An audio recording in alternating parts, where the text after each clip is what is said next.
The following trailer only spoils Season 1 of Stranger Things. The bad men will get us if we show you Season 2 before it's on Blu-ray.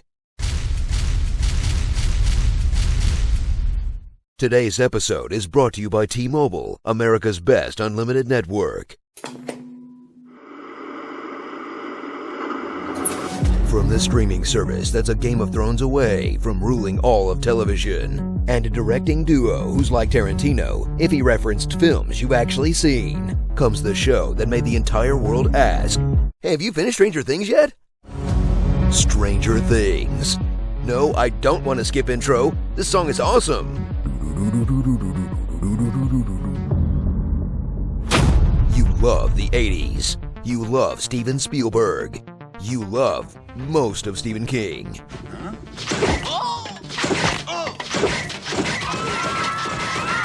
Now you're all grown up, and the real world is terrible. So escape to a slick, bingeable series you'd watch at double speed if it meant you could get it into your brain sooner. Must revisit childhood, escape horrible present day.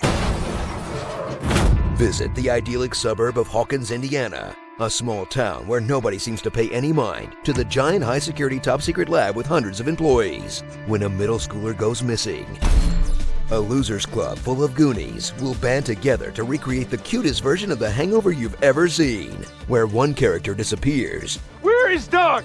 Where's Will? One character is missing teeth, one character is cool and skeptical, and one character is a dangerous liability to the rest of the group. Is she all there? Like, mentally? There's something seriously wrong with her. Like, wrong in the head. Will may be missing, but there's plenty of other strange things to go around, like Mike's sister, trapped in a love triangle between two haircuts. Will's mom, who copes with her son's loss by getting really into arts and crafts. Hopper, the cop on a one-man quest to cold cock every guard in town. I've got Jim Hopper here. And fan favorite Barb, the most talked about character with the least amount of screen time since Boba Fett. Look, I get it. She's awkward and she didn't deserve to die, but how about the dude at the beginning who got shot just for helping a lost child? Where's the hashtag justice for Benny, huh? Suit up with 2016's breakout character / Halloween costume, 11. She's one part Carrie,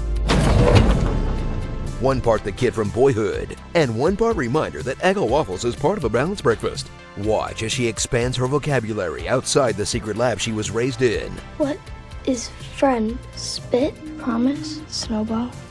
Mouth breather? Discovering the joy of friendship, family, and fun new ways to murder people. Oh wow, she just straight up exploded their brains, didn't she? Can we just cut back to her doing something cute again? Aw, we love you, 11. Please don't get caught up with a group of Chicago street toughs in a standalone Season 2 episode that, while providing a much-needed arc for your character, also completely derails the show's narrative momentum. I mean, just spitballing here. Journey to the Upside Down, an alternate dimension that's just like our own, if it were covered in snot ropes and dandruff. It's a dangerous world that can only be crossed into by the spooky vagina, or this portal in the woods, or these Christmas lights, or this wall, or floating in salt water. I don't know. This is crazy, this is crazy, this is crazy! There lives the Demigorgon. A monster who's either an invisible, unkillable, lightning-fast predator, or if the story demands it, a slow-moving golem who gets wrecked by a 16-year-old with a baseball bat. I hope they don't do what Aliens did and replace the big monster with a bunch of smaller, easier-to-kill versions. Again, just spitballing. So hop on the back pegs and ride along with one of Netflix's biggest hits that could have coasted by on pure nostalgia, but goes the extra mile by adding a tight story with a great young cast who better crank out the next seasons fast, because if you think the Demigorgon is relentless, wait until puberty is on your tail. Clock's ticking, Dustin. Son of a bitch! Starring nerds, bikes, hugs, Slender Man, more nosebleeds than a horned-up anime character, Winona Face,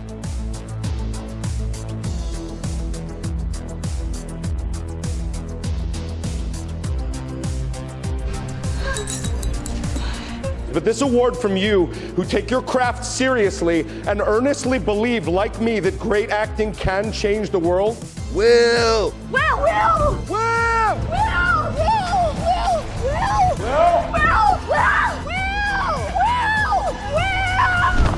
Mike's idiot dad, low-key stealing the show. I hope you're enjoying your chicken, Ted. What did I do? What did I do? Waffles. What's your breakfast? Stop right there! Thief! Being able to talk to Mike's mom. I want you to feel like you can talk to me. Nancy, what? You can talk to me. Joyce, if you need anything, Ted and I are here for you. Conflicted Nancy face.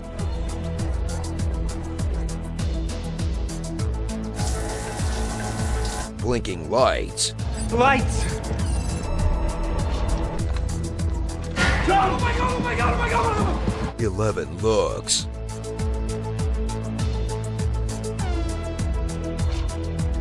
I understood that reference. Like Professor X. It's from Lord of the Rings. More like a Yoda. Like Michael Myers. That's like R2-D2 going to fight Darth Vader. These shots from E.T., Jaws, Halloween, E.T. again, A Nightmare on Elm Street, Stand By Me, An American Werewolf in London, and E.T. Greedo. And then this is Hammerhead. His name's Yoda. He can use the Force to move things with his mind. And the only way pop culture knows how to explain alternate dimensions. You create a doorway. The spacecraft passes through the gateway. So you can take a shortcut through a higher dimension. Nostalgic things. You know what's gonna suck when TV shows get nostalgic for 2017 and show kids dabbing on a hoverboard like it wasn't the worst time ever. Today's episode is brought to you by T-Mobile. Switch to America's best unlimited network. Lego my ego. Another day, another Doug. Tomatoes are just weird apples. Your hair is winter fire. January embers. My heart burns there too.